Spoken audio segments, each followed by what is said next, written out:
ពុកអើយឆាប់ត្រឡប់វិញណាកូននឹងម៉ែសែនឯកាចាំពាក្យសន្យាពុកវើវិញ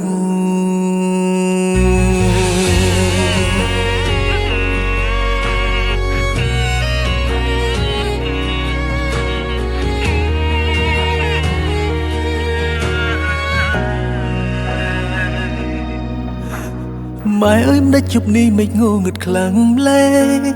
ម៉ែអើយមិនដេចអីវ៉ាន់យើងនៅពេញរត់តែងម៉ែអើយមាននៅវ័យមិនក៏យើងរត់គេច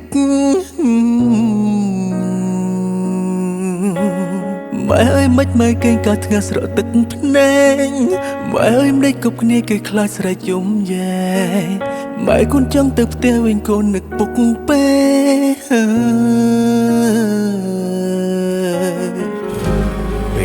ទៅធូរស្បាយកូននឹកពុកនឹងម៉ែអើយต้องហើយពុក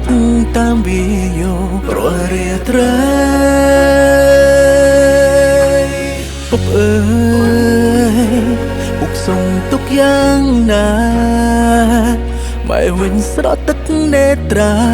ប្រាប់ថាលោកពុកទៅច្បាំងហើយពុកអើយឆាប់ត្រឡប់វិញណាកូននឹងម៉ែសែនឯកាចាំពាក្យសន្យាពុកវើវិញ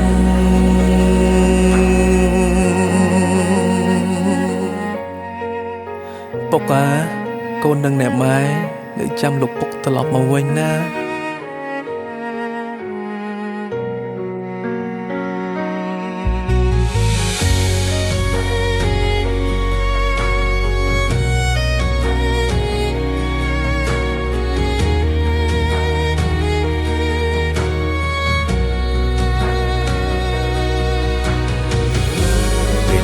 ធូបធូរស្បា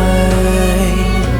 កូននឹកពុកនឹងម៉ែអើយต้องហើយពុកតាមវាយករាល់រាត្រី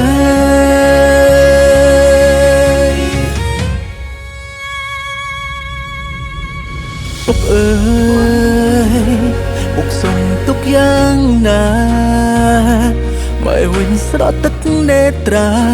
ប្រាប់ថាលោកពុកទៅច្បាំងហើយពុកអើយឆាប់ត្រឡប់វិញណាកូននឹងម៉ែសែនឯកាចាំពាក្យសន្យាពុកវើវិញ